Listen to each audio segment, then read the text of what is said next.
Incredible drone footage has captured the moment an enormous school of sharks swam beneath a group of children floating on bodyboards.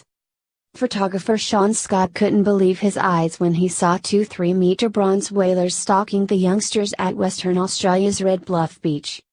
"I've never seen them come that close to people. It's probably as big as they get," Mr. Scott told Channel 9's A Current Affair program. "I flew my drone over and then saw these sharks sort of swimming across thinking, what's going on here?" The bronze whalers came terrifyingly close to the children as they floated on their bodyboards in the water just meters from shore. "They were obviously going over to have a little bit of a look and got pretty close and realized that wasn't their food chain and turned around," Mr. Scott said. "But it was pretty incredible to see these boys just floating on their back." Mr. Scott said he was fortunate to be in the right place at the right time to capture one of nature's rare moments. "Watching these beautiful sharks flourish in their natural environment was a privilege to see," he said. "There was a huge bait ball that attracted hundreds of mainly bronze whaler sharks.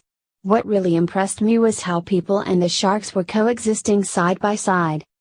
There were people diving and surfing very close to this event and the sharks showed no interest in them and were happy concentrating on the bait ball.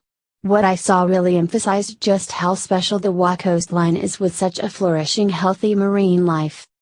I was lucky enough to see turtles, humpback whales and all the sharks in the one location. I have also been out swimming with the manta rays, whale sharks and the ocean life here is second to none." The Queensland-based photographer also captured stunning footage of up to 150 bronze whalers circling a huge mass of bait fish at the popular beach.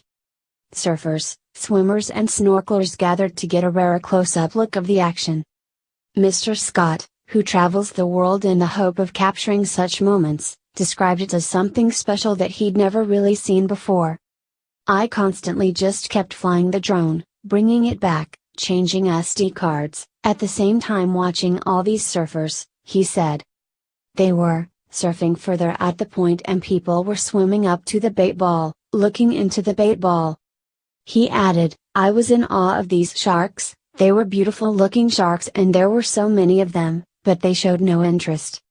Mr. Scott said he hopes his photography can add some common sense to the ongoing shark culling debate in Australia. "I really hope it shows that, in a healthy environment like we had there, with so many fish and not overfished places, that the sharks can live side by side with the people," he said. "You've just got to use a bit of common sense. Give them a wide berth and leave them to themselves, it seems to work great." Bronze whaler sharks often come close to shore and are not typically known for acting aggressively towards humans.